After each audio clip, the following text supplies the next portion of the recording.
Well, yeah, like Jason said, they asked me to talk about fall food plots and to throw in a little quality deer management. And of course, those are long programs that we could go in depth on either one, but I thought we'd hit the highlights of both of these, more on the food plots than the QDM. He wanted me to concentrate more on fall food plots and QDM, but also put in some considerations for quality deer management as you're working with your food plots and other habitat management considerations. The first thing that I always start off with when talking about food plots is asking the audience, why are you planting food plots? And this is a legitimate question because depending on your objectives, you would plant different plantings. And, let's be honest, most people plant food plots to attract deer and other species, especially turkeys or doves, for example, to aid in their hunting. And there's certainly nothing wrong with that.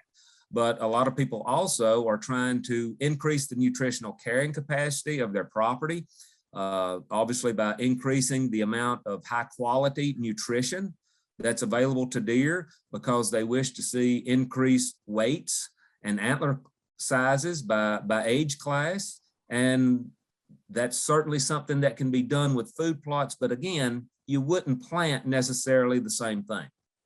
And we will go through some of that, but I will stress primarily this evening on fall food plots and what you would be considering going forward. And just because you plant a food plot, that doesn't mean that you're only wanting or you're only aiding the species that you are planting for. There are many, many species of wildlife, both game and non-game, that benefit from your food plots. And so don't let anybody belittle you for planting food plots and you're just planting something so you can kill something. That's not true. There's lots of species that are benefiting from the things that you're putting out there. I always stress for folks to be aware that food plots do not replace population management, old field management, or managing early successional areas and forest management. It is these practices that provide what I like to call the meat and potatoes for the food that is available for white-tailed deer throughout the year, but you certainly can use food plots then kind of as a dessert, or you might think of it as something to hold you between meals or whatever. But this nutritional baseline should be as high as you can get it with regard to your field and forest management. That then will enable your food plots to get you to places or get the deer to elevated weights and antler sizes that you could not get to before. So don't underestimate this. Do not overlook this. This is of paramount importance if you're really trying to maximize resources for deer on your property. Of course, one of the most common questions is how much should you plant? And the accurate answer is there is no certain percentage. And what I like to tell people is if you have exclusion cages in your forage plots, which you should, it tells you all kinds of information. But if you have cages out there and at any time of the year, your food plots are eaten to the ground, or you see browse lines in your woods, or there are certain plants that deer typically select very heavily and they are grazed or browsed off to where they're hardly present on the property anymore. These are severe limitations or indicating severe limitations. So at that point, obviously, you need to either plant more, implement additional habitat management, and or lower deer density by shooting an increased number of does. And so you simply continue to do this, and hopefully you are collecting data, harvest data on the deer that you kill along the way by sex and age class to let you know what the weights and general health are of the deer that you're taking. And you put all this together, and that gives you a very accurate picture of how much is available and what you need to provide, what else you need to provide. I think it's a common sense recommendation to not plant your food plots where they're visible from public roads. And I think most people obviously understand that, but I like to take it a step further. Jason, can you see the arrow here that I'm pointing out? Yes. Okay. All right. Well, what we're looking at right here is just a property road. So that's just a gravel strip or a trail where people access the property, this property with an ATV. That's not a public road. And so how many times might you hear, well, I hunted that plot yesterday evening, so I won't hunt it again this evening. I'll hunt one that's, down in here somewhere on the other side of the property. But to get back to the house or the cabin, you got to drive along this road and then go right by the food plot that is right there adjacent to the road that you're driving the ATV on. That is hunting pressure. The sound of a rifle is not hunting pressure. Your presence is hunting pressure.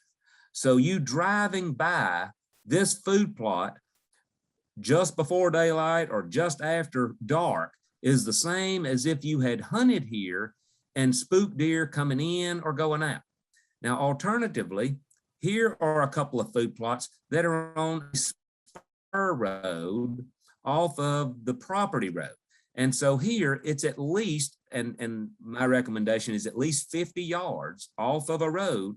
When you're traveling on this with an ATV and deer are grazing in this food plot, they will lift their heads up and they will watch you drive by, but then they'll put their head right back down and continue eating. Whereas if a deer was right here and you drove by, then they're running away. And as this happens, they are essentially trained not to come out into the field before it gets dark, especially not a 4 or 5 year old buck that most people are really interested in. So there's a lot to be said about the placement of food plots and how you manage your access into and out of the area. Of course, you would want to stay away from soils that are really wet during key times of the year. That's going to inhibit food plot production and growth. And I like to overlay a soils map onto the property. That gives you a look at the soils, and then I'll overlay a topo map on top of that on just something like Google Earth. Everybody has Google Earth. You can go to Google Earth and overlay a soils map or a topo map with that and fade that in and out and use that to your advantage in terms of locating areas where you want your food plots and where you don't want your food plots. Of course, your roads should be on there, and you should be thinking about wind direction and your access to stand sites, etc. So putting all these things together really helps you with regard to coming up with a proper placement of your plots. And as you're doing that, more than likely, you're going to find some spot where, this currently is in woods right now, but man, this is the perfect place for a food plot. Don't overlook creating additional openings. To have someone come in and clear some of these openings, a lot of times is not as much as you would be putting into a new rifle, for example. And some of those fields that you might currently have that you are identifying as, maybe this isn't in the best place, why not allow them to convert to cover or to early succession to provide those nutritious warm season forbs during the growing season and help with fawning cover as well as nutrition for bucks growing antlers and does lactating. So all of those are important. I'll show you a couple of pictures of that in just a little while. But the thing that I'm trying to get across to folks is just because a field is open doesn't mean that's the only opportunity you have to plant. A lot of times there's opportunities to create additional openings and adjust what we would call your property arrangement, or actually the deer habitat arrangement. Here's an example of where we've placed a couple of food plots. Obviously that's a corn plot on this end right here, and down here is annual clovers and winter wheat. But look at this field right up here. And look at this field going all up through here. This is not planted.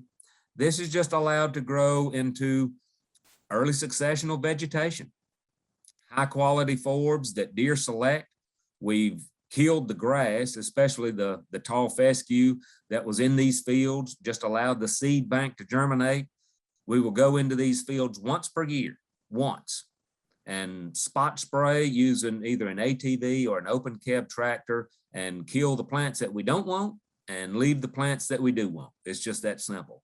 And then after a few years, we'll set that succession back by either burning or disking the field and keep that going. And so now what you're seeing is deer literally standing up out of their bed and walking into the food plot, as opposed to coming from 350 yards away where there may be some thicket way back over there, and then working their way up through here and then showing up after dark. And so if deer are getting out of their bed within a certain number of minutes or hours, usually within the hour before dark, why count on them having to walk from hundreds of yards away from where there was adequate bedding cover when you can juxtapose or place immediately adjacent to your food plots good cover there? And this is just one example. Of course, back in the woods, we will have things set up with strategies where we might have anywhere from 2 to 15 acre blocks that are designed and managed specifically for bed and cover as well. But the point is, don't overlook the importance of bedding cover and having that relatively close to your food plots. You will increase the amount of daytime visitation by doing so. Of course, it's been said over and over, it still amazes me at how few people do this, but of course you should test your soil.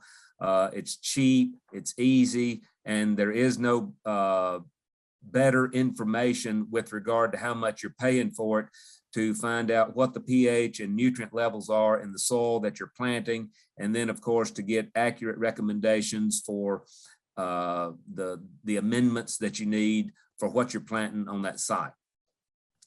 With regard to food plot preparation, of course, you can plant plots via no-till or conventional tillage. And with no-till, you can either use a no-till drill or you can no-till topsoil.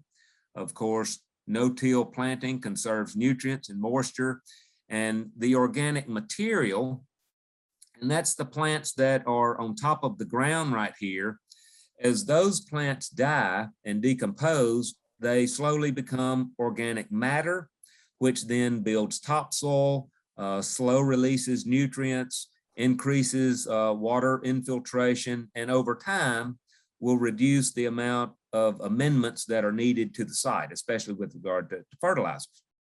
Now, that's not to say that you shouldn't use conventional tillage. Without question, more food plots are planted with conventional tillage than no-till, and you can have outstanding food plots with using conventional tillage, but over time, you will need some more amendments than if you were using no-till. And so we use different techniques to go about planting plots, and some of which might not be thought about by a lot of folks. And so I just included a few pictures here. Of course, this field was sprayed, as you can see, about 2 to 3 weeks prior to when I took this picture. And so everybody's always in a hurry. And so if you simply burn that material off, that of course leaves really a perfect seed bed there that you could topsoil. Obviously, you then can go in if needed with a chisel plow or a disc to work this up, and then a tillage tool or rotavator then can create a very fine seed bed, and cultipacking on top of that firms the seed bed in preparation for planting, especially these light seeded species such as clovers and brassicas and even wheat and oats, although I would prefer covering the wheat and oats a little bit with a disc or the tiller prior to cultipacking, and then planting or topsowing the small seed after cultipacking, and then cultipacking again to make sure you have good firm seed soil establishment. And then two months later, here is the results from such efforts. I don't think preparing the seed bed fine enough is something, I think that's something a lot of people don't do. They don't go to the effort to get as fine of a seed bed as they could, and that generally leads to less germination and a little poorer seedling survival. So what should you plant? Of course, you've got to think about when are you wanting to have forage available. And so this little diagram here shows annual cool season forages. And in this case, it's wheat and crimson clover. Perennial cool season forages. And here we have ladino clover and chicory. And of course, annual warm season forages. And this shows production of cowpeas and lab, and of course, soybeans would be along that same timeline. So a couple of things to point out. One, look at what is producing most during the middle of winter. That's your annual cool season forages. The perennial cool season forages are largely dormant during midwinter. And then they really begin to pick up production in spring, and by early summer, that's when they're peaking.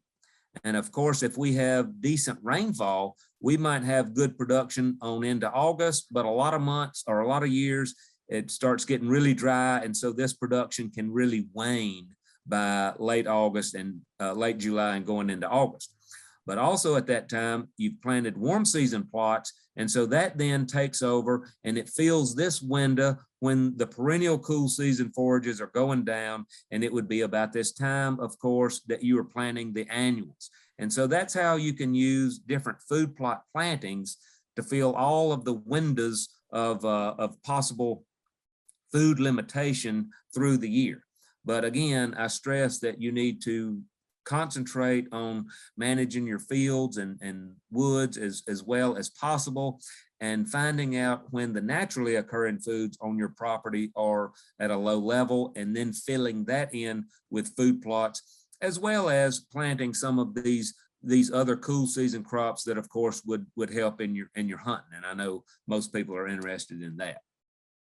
Now, along those lines, with different production periods, obviously you can see the advantage of planting separate acreage, both in your annual cool season plantings, perennial cool season plantings, and warm season plantings. Now, of course, both of these, corn and soybeans, are annual warm season plantings, but deer are eating the forage off of these soybeans, of course, during the growing season, and then of course getting the grain during fall and winter. And of course there's a little bit of grain sorghum planted over here, but not nearly as important with regard to the energy as the corn. And if you don't have acreage enough to do that, and let's say it's a relatively small property and you've only got one field, well, here's a scenario where this is American joint vetch, highly selected by deer, withstands grazing pressure really well. A lot of people don't realize the benefits of using joint vetch, especially if they can't get their soybeans to grow, for example. But instead of destroying this whole plot in late August in order to plant clovers or brassicas or cool season grains, only a portion of the plot was cleared to plant the cool season forages that you see here. And this was left to allow deer to continue to eat on this through fall and until the hard frost finally kills the joint vetch. So not clearing the whole table at once is important with regard to keeping deer in an area. And if you can, that's a better strategy than clearing the whole field. But hopefully you have multiple sites where you can plant things. Something else that a lot of people don't pay attention to is calculating the rate of pure live seed. And on every seed bag, of course, you'll see a sticker that tells you the amount of pure seed that's in the bag, as well as coating. So of course, with clovers, which are legumes, most of the seed available now will be coated, which includes the inoculant. And the inoculant includes bacteria that have a symbiotic relationship with the clover that you are planting. And so when that seed germinates, that bacteria is present on the seed. And when the little rootlet comes out, then that bacteria is able to colonize the rootlet. And then it will form nodules that actually manufactures nitrogen that the plant can use. Obviously, that reduces the need for nitrogen fertilization. So the point is, this coating represents, as you can see, 50% of the contents of the bag. And oftentimes germination rate might only be 75 or 80%. So if you take into effect the amount of pure seed, as you can see here, I'm just calling this 49%, and multiply that by the germination rate, you get 0.44. And whatever your desired planting rate is, and let's say in this case, you're just planting crimson clover, you would take your desired planting rate and divide that by this factor right here, and that shows you that you need to plant 45 pounds of the material in this bag to get a 20 pound per acre rate. Now, this is not as important with perennial clovers such as ladino, because the perennial white clovers form above ground stolons, and those are above ground runners. And so the plant actually will spread on its own. But with the annual clovers, this is a big deal. And also be aware that you will have some other forages such as chicory, which is not a legume, with coated seed. Now that's kind of curious. Why would they coat legume when it's not even, I mean, why would they coat chicory when it's not even a legume? Well, the answer would be, well, we put different things in there to help it out as soon as it germinates. Well, that's taking up a lot of the bag, usually about 35 to 40% of the bag in that situation. So just be aware of that. And in that scenario, of course, you'd need to calculate pure live seed as well. Corn is a warm season forage, but as I mentioned, it's available in fall, winter. So I wanted to include it here, and a couple of observations and things about corn that maybe you have or haven't thought about. Of course, corn has a high sugar content. And so deer and as you well know, many other species are highly attracted to corn. However, from about central Pennsylvania to central Michigan, along that latitude and south, there has been no such thing as a deer dying of winter starvation since the last ice age. And so although deer may flock to corn, and it's fun to hunt over, and I do that, and we plant corn plots, you know, at least most years, it's the most expensive thing that you can plant. So if your budget is tight, in my opinion, you would be much better off planting some green plots rather than corn plots. Now, you know, for folks that live way north of here and they've got heavy snow, and snow is persistent literally for 2 or 3 weeks and longer, in those situations, something like corn or standing beans can be extremely important to help deer get through winter in good shape. But we simply do not have to worry about that at this latitude. At this latitude, we're planting corn as a luxury crop that is fun to hunt over, and deer like to eat it because it's sweet, but you're not really having an influence on survivability or nutritional shape of the deer getting through winter because of that. And also keep in mind, corn nor acorns have ever put 1 inch on a deer's head. Deer do not eat them while antlers are growing, and the amount of crude protein that is in corn or acorns is only between about 5 to 6%, which is woefully inadequate for antler growth. So corn is a great planting for energy in the winter and an attractive plot, but you're not doing that much nutritionally for deer at this latitude. Of course, there are all kinds of varieties that are available, and a lot of nitrogen input is needed. Of course, it is largely planted by the number of seeds per acre, but if you are broadcasting corn somewhere in the neighborhood of 8 to 13 pounds of corn broadcast and then covered an inch or two by disking or tilling will produce a good plot, especially if you've attended to the soil amendments. A lot of times when we plant corn, it isn't all eaten. A couple of things to think about that. Number one, that should be a great barometer for how much is needed. If you have a lot of corn left over, and ditto with soybeans, although that's rarely the case, that's a great barometer for how much you need to plant. And the other thing is to not underestimate the value of the fallow plant communities, these early successional plant communities that are coming up in the season after the corn is grown. You probably will not have any better fawning cover or brooding cover for wild turkeys, for example, than this right here. And also don't underestimate the forage value of many of those plants that are growing. And I wanted to stick this in here just to highlight a little of this before we get into the cool season plants and mixtures. But many of these plants are outstanding forages for whitetail deer. And deer, of course, are considered a, quote, concentrate selector, meaning they concentrate their foraging on select plants and select plant parts, but by far, forbs, the broadleaf herbaceous plants, are most important.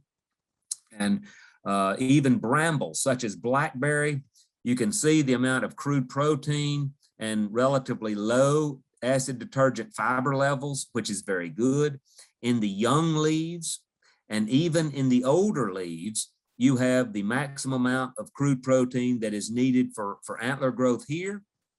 And that's on the same plant. So older leaves will be less digestible and less nutritious regardless of plant than the younger leaves. So keep that in mind. And that's why you always see deer nipping on the leaves out at the end of the twigs. And you look at the protein content, here's blackberry going through the season when deer are growing antlers and does are lactating. And you see the amount of calcium and the amount of phosphorus. Now, over here is the scale for phosphorus and calcium. The maximum amount, for maximum antler production is 0.1%.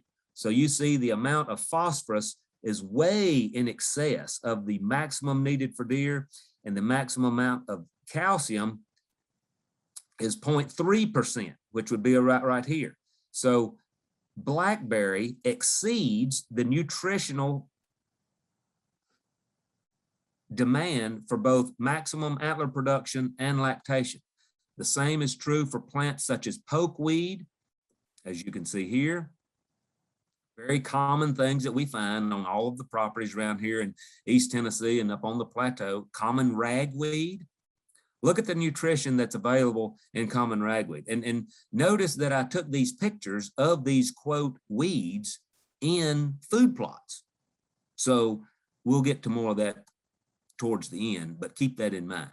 So look at the crude protein in blue of common ragweed through the growing season, as well as the amount of calcium. I mean, it's off the charts, 1.5%, and the most a buck needs is 0.3. The most phosphorus a buck needs is 0.1, and look at what's available here. So keep these things in mind and don't overlook the value of some fallow growth. And that's also an excellent way to rotate some of your food plots when productivity starts getting low and you're getting some truly undesirable plants coming into the plots and you need to spray those out. There's nothing wrong with letting those go fallow for a year in fallow rotation before planting to something else. All right. So we'll move on here to some cool season mixtures, and I'm hitting highlights here of what I consider the very best, and especially for our latitude, this easily is what I would consider the gold standard. I mean, you're simply not going to beat this. There are some other clovers that deer would eat as readily as crimson, such as berseem, and we plant a lot of frosty berseem. But this mixture right here is so easy, will grow in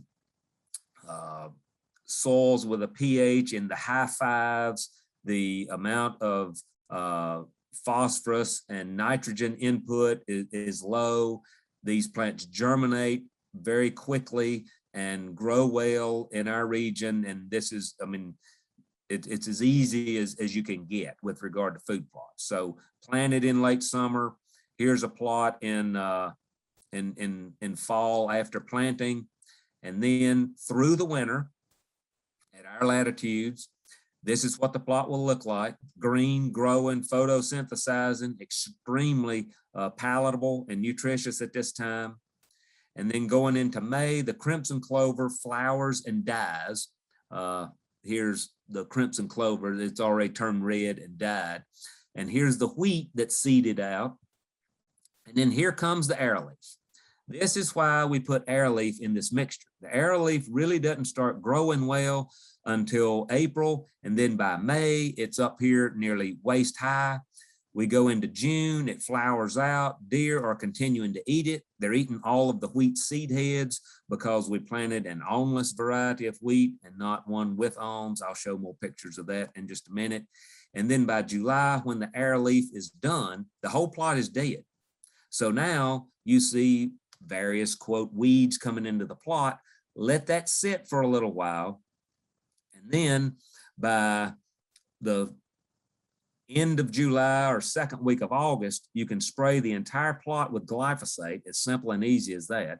Wait another couple of weeks or so, and by mid to late August, just mow all of the dead material, and the crimson and the arrowleaf will reseed themselves. And so this is with no additional seed. And we have easily driven these plots into the 4th, 5th, 6th year without planting any additional seed, simply by allowing the arrowleaf and the crimson to reseed themselves naturally.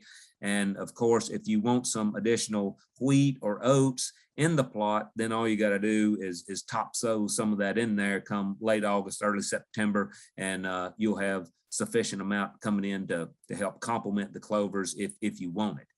If that's the case, you'll need to plant a little more than the 40 pounds per acre that I had listed. But when you're planting with this mixture, I strongly recommend people do not go over 40 pounds, because the wheat and oats at that rate will outcompete your clovers. And so somewhere in that 30 to 40 pound PLS rate is where you need to be.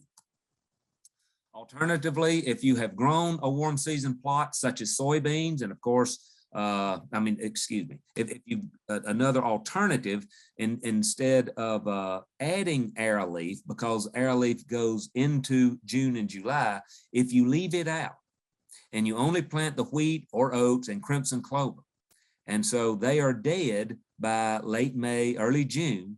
And so here we are drilling our soybeans into the wheat and crimson clover plots. And then here's the plot in August. Of course, the beans are looking good. And by the time the beans are maturing and turning yellow, because we planted the crimson clover the previous fall, and it grew, flowered, matured, and the seed set, we had that seed already in the soil. And so we don't have to topsoil anything on top of the soybeans. And so if there is a deer in the neighborhood, they're going to be in this right here, as well as turkeys. I mean, this in my opinion, is as good as you can get. Lush, nutritious clover growing with standing beans going into the fall. I mean, this is outstanding. Of course, a lot of people are interested in the brassicas, or what you might call the greens.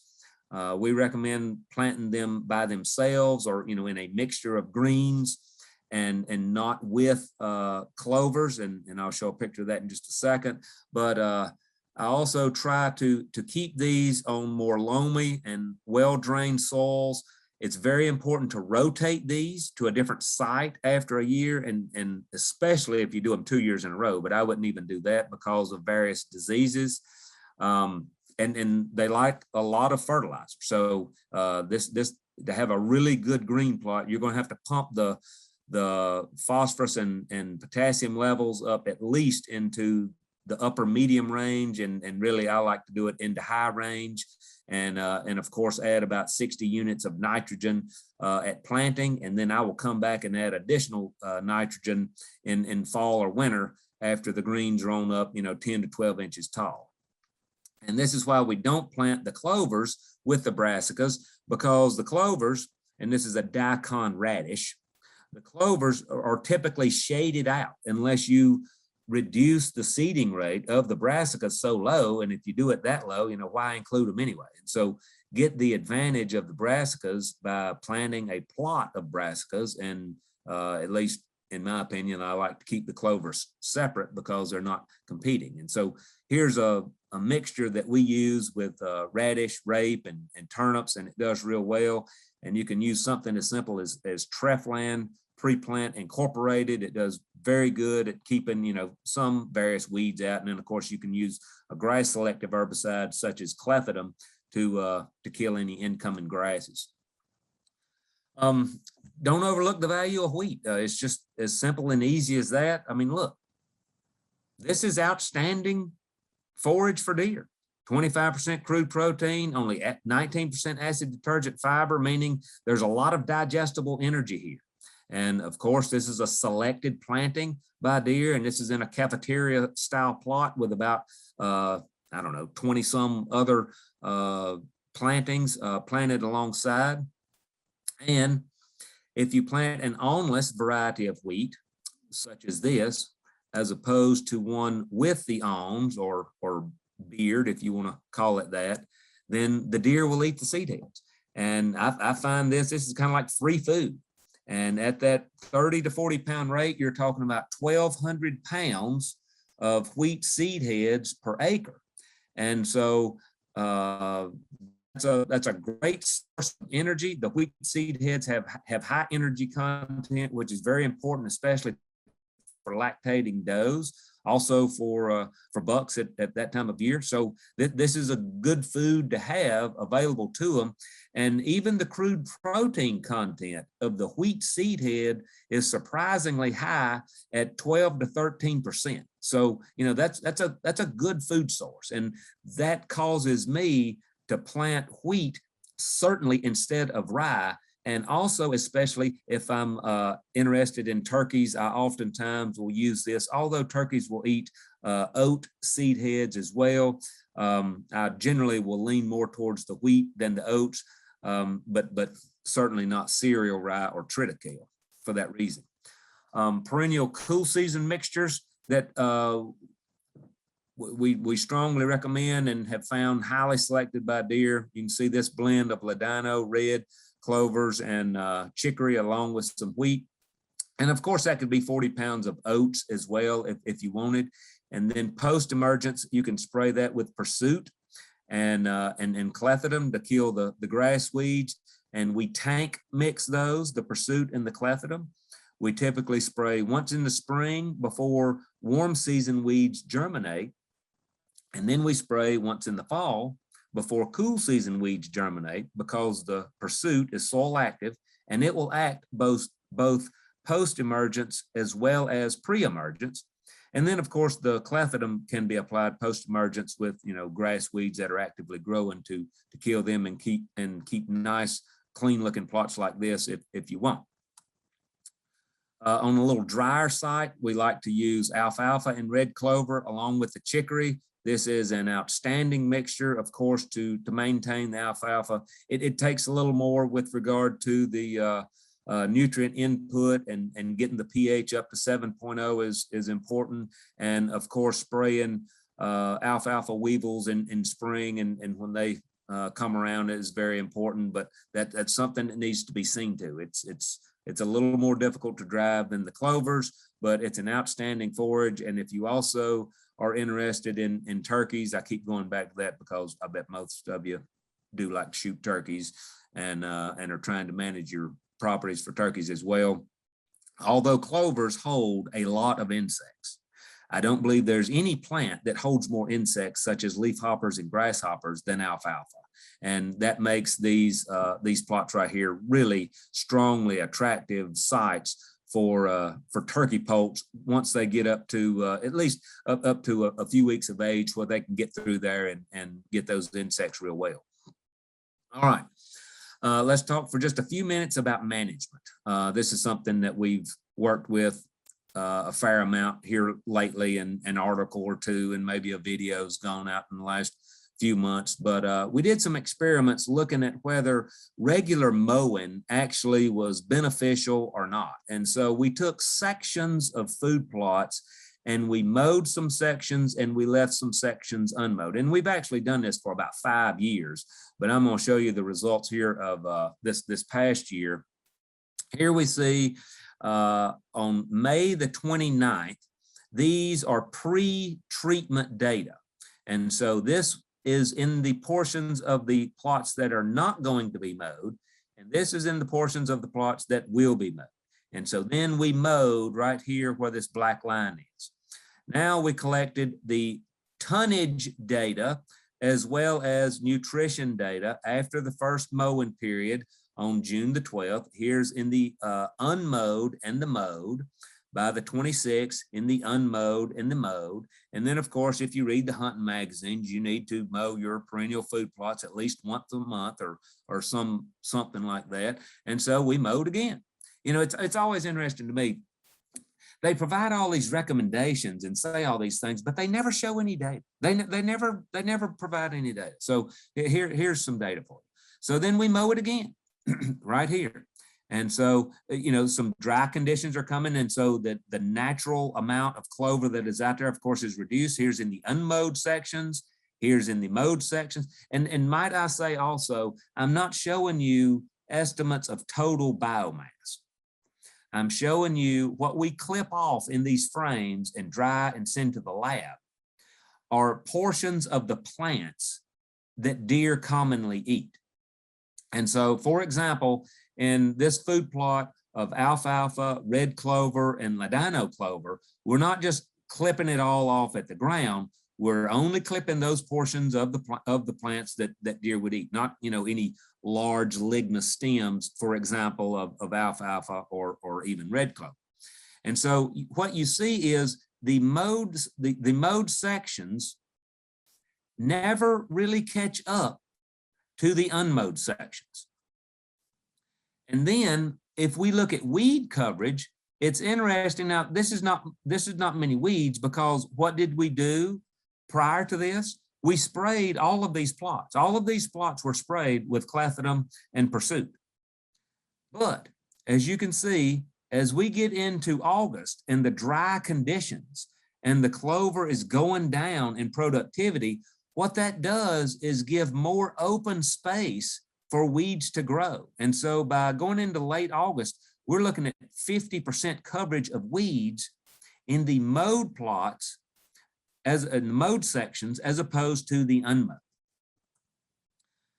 So we've reported these data for a few years, and still people kind of reject this. Some people, you know, it's like a drug, you know, you've got to mow, right? You just got to mow. Well, no, you don't have to mow. And so here's, you know, just to look at the plants, the clovers and the alfalfa up close. And so showing you what the deer are eating. Now, if we look at the nutritional value of the alfalfa, red clover, and ladino, do any of you see any advantage nutritionally of mowing? Look at the crude protein value of all of these plants, whether mowed or unmowed. And remember what the maximum crude protein amount that is needed for maximum antler production, that would be 16%. Now, it's good to have, you know, something greater than that, because deer are eating other foods than just this. And so in a mixed diet, of course, having this forage that is, you know, 30% crude protein is adding overall to the mixed diet.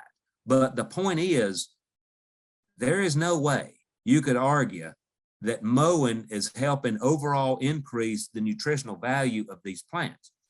Now, to close the door on this, we put cameras on all of these sections, and we monitor deer use of the mowed and unmowed sections. and we put a stake out in front of the camera. I think it was at 15 yards from the camera, and we tallied all deer pictures between the camera and the stake to make sure this is all done consistently. So we're not counting deer out here or way back yonder or whatever. It's all within a certain distance. And if we look at the amount of use of mowed and unmowed portions of food plots by deer, you can see that the unmowed portions received about twice as many as the mowed. And then because we had exclusion cages in each one of these sections, and we measured the amount of forage that deer ate by comparing what is in the cage and what's outside the cage at the end of each month, we see that they consumed nearly twice as much forage in the unmowed sections than the mowed sections. So this is not saying that you should never mow your food plots. We mow our perennial food plots once per year, usually in August to early September. And like I said, we will typically spray our perennial plots with the mixture that I told you, the herbicide mixture, twice per year, spring and summer. And if you can't or don't wish to spray your food plots, yes, more frequent mowing may be necessary in order to literally keep the weeds from taking over the plot. But I hope this shows how you can maintain these plots for a long time without having to get out there, you know, every Saturday in June when, if you're like me, I'd rather be fishing than just mowing a food plot for no good reason. And so moreover, think about this, think about the structure. And so if fawns or turkey poults are out using this type of structure, how vulnerable are they? I think quite. And so have you ever walked into food plots that look like this? And, you know, people see this and say, gosh, Craig, I thought you knew how to manage a food plot. You know, why don't you mow that? Well, the reason is because this structure actually is good. This provides concealment for poults, for fawns, for adult deer. And as long as I have good clover growth in amongst this, that's all I'm looking for. And so I can mow this, for example, in late summer and prevent these, quote, weeds, although many of them are being eaten as about as readily as the clovers, from taking over the plot. I prevent them from seeding out and adding more to the seed bank. And you can keep that going for many years without necessarily getting out there every, 2 to 4 weeks and mowing. So here's just another example of how, we've maintained these plots, these perennial plots for many years without regular mowing. And having a plot like this right here is not bad. There's a lot of good in this. The structure is good, and there's a lot of nutrition out there in those plants that you didn't actually plant. Now, there are many that I do not want, and if they show up, I'm getting rid of them. But learning the value of these is very good. All right, let's talk for just a few minutes about quality deer management. You wanted me to cover a little bit about that, and I'm going to hit some high spots. But one of the things that bothers me is how many people consider quality deer management just about, quote, trophies. Well, the trophy is in the eye of the beholder, and there's nothing wrong if you want a 2-year-old buck, a 3-year-old buck, or a 6-year-old buck. But there's different steps that you would take depending on what you're wanting to get from the deer that are occurring on your property. So by definition, the goals are these. That's hard to argue against. Healthy deer, healthy habitat, and increasing hunting excitement. And I put this picture in here, this guy, just a regular guy. Look at the smile on his face. He's tickled to death. He's killed a 3-year-old buck that's going to score in the mid 140s. He's tickled to death. So that's great. And so the premise is to manage deer in a biologically and socially sound manner within existing habitat constraints. And that word constraint is important because different areas from Michigan to Illinois to Tennessee to North Florida have different constraints. The objectives are, in general, to balance the population with the available habitat, and that is done with an appropriate doe harvest. Now, what's appropriate on one property is not necessarily appropriate on another. So some areas need additional does killed than others, and there are some properties that don't need a doe harvest, at least for this year, for example. So realizing that your situation is always unique and every property is not the same is very important. Of course, you would desire to balance the age structure. And you do that amongst the males by allowing the young males to walk and not killing them, but allowing them to get some age on them. Providing additional nutrition through habitat management, which may include food plots that we just talked about, to keep detailed records, and that includes harvest data, as I mentioned, weights by sex and age class, and there's a word, age class. How are you going to determine the age class? That involves pulling jawbones. And so there's another step in your deer management that is critically important. You can't just collect the average weight of does, because 2-year-old does do not weigh as much as 4-year-old does. And so you can't mix all those together. You've got to record whether these are, what the age class of the animals are that you're collecting the data from. Observation data from what you're seeing while you're hunting is very important and useful, and actually more useful than camera survey data. And I won't get into all that, but if you're interested, let me know and we could talk about that later.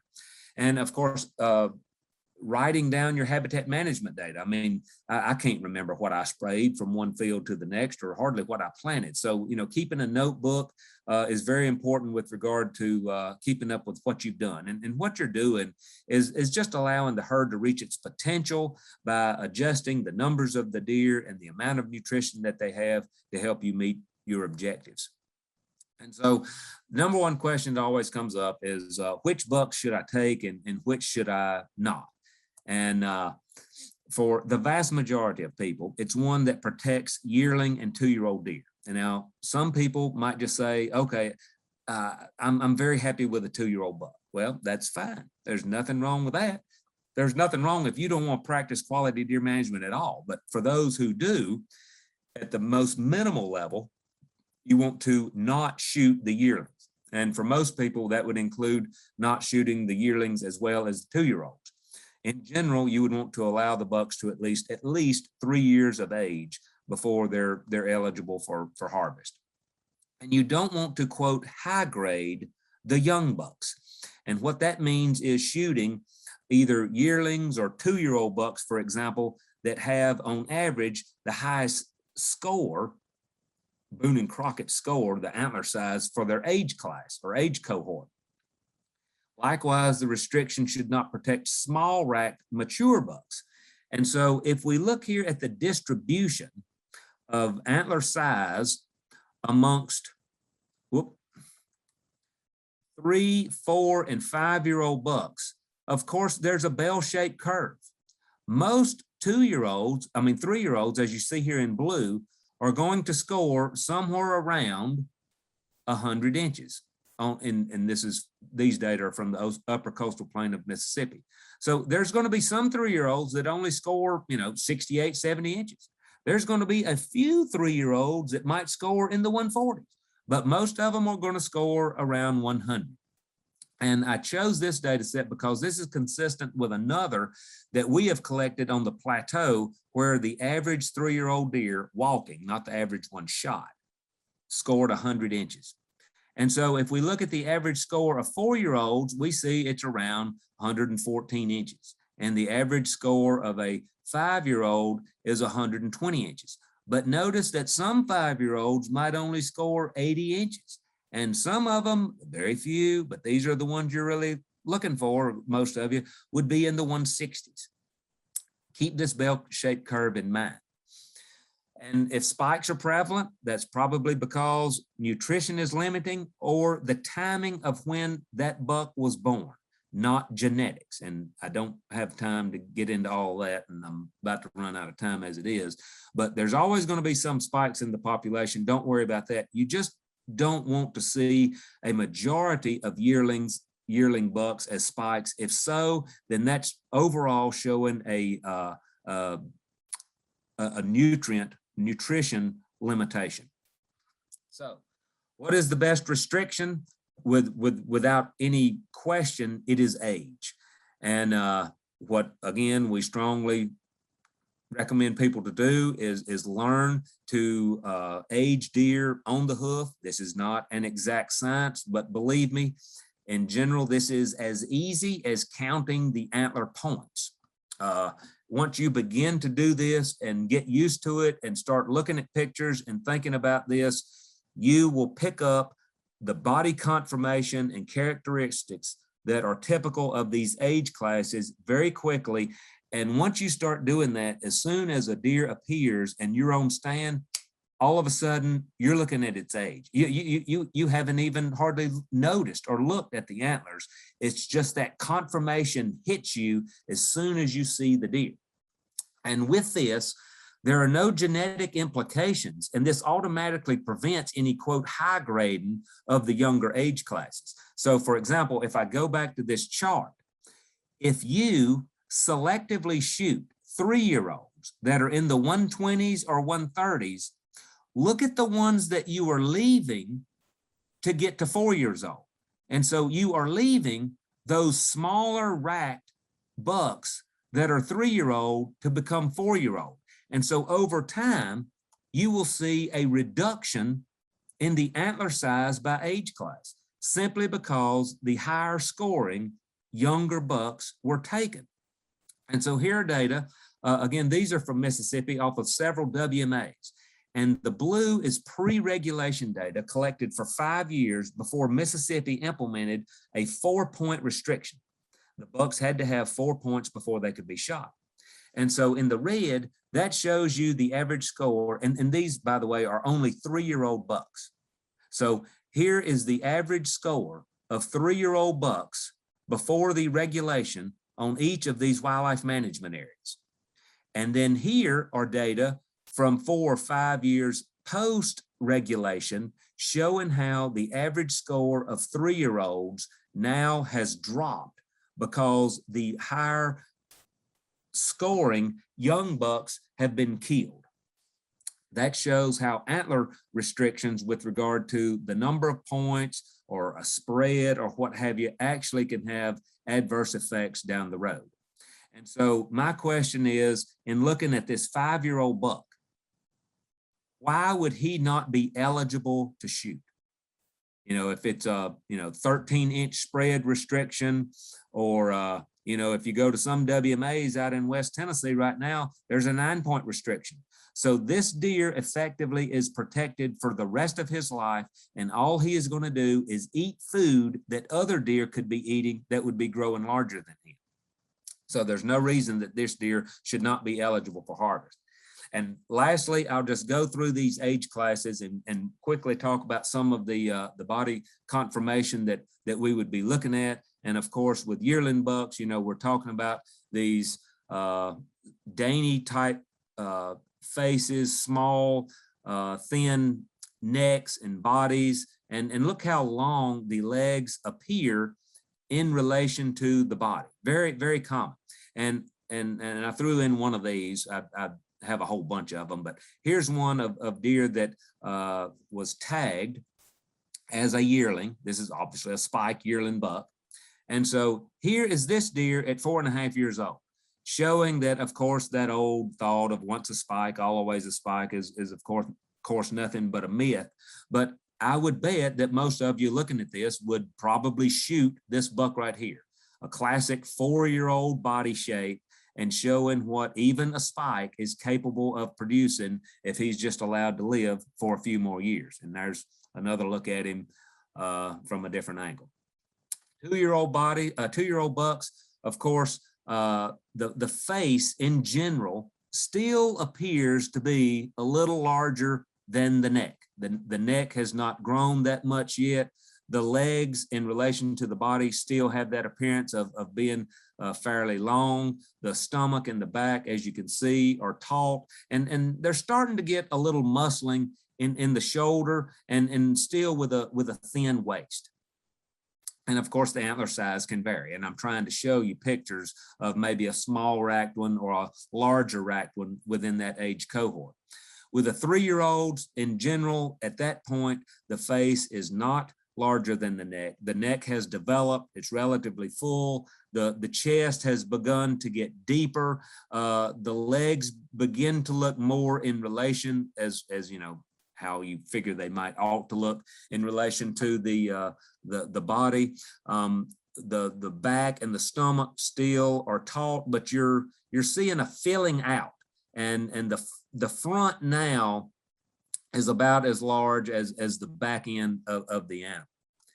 And then this is the classic 3-year-old body conformation. And you can see how that changes from 3 going into 4. You see more depth in the neck going into the brisket, a larger neck. You see more of a blocky triangle. It's not a block, but it's still this triangular shape. But notice the stomach is not sagging yet. The back is not sagging yet. And just a full look, full muscular look. And, you know, this is a nice mature animal. Now, if allowed to go, excuse me, here's another picture of another 4-year-old and another 4-year-old, looking at the different antler sizes here. And then once you get into the 5 and 5+-year-olds, you have, typically you will see more of a belly sag, which is not too much, or a back sag on these animals here. And I should have stated earlier, on all of these animals, they were either tagged or killed and then paired with a jawbone. And again, look at how, you know, we're looking at a 5+-year-old 6-pointer here. And here's one from Union County that scored 164 inches. And so this is what, you know, a lot of people are hoping for. And on smaller properties, it can be a little more difficult to get because you're having to let these deer walk. And of course, everybody's wanting to shoot them when they're 3 years old and scoring 120 inches or what have you. But by studying this for a little bit, and I know we're going through it quickly because the time's out, but by studying this a little bit, it doesn't take long to really get the hang of using body conformation to help you estimate the age, and that helps you get, I think, to where you're wanting to go much quicker and reach your objectives than just trying to look at the number of antler points or the spread. I hope I didn't go too long there, Jason, but I'm happy. Very good. Very good. As long as anybody has questions, no worries.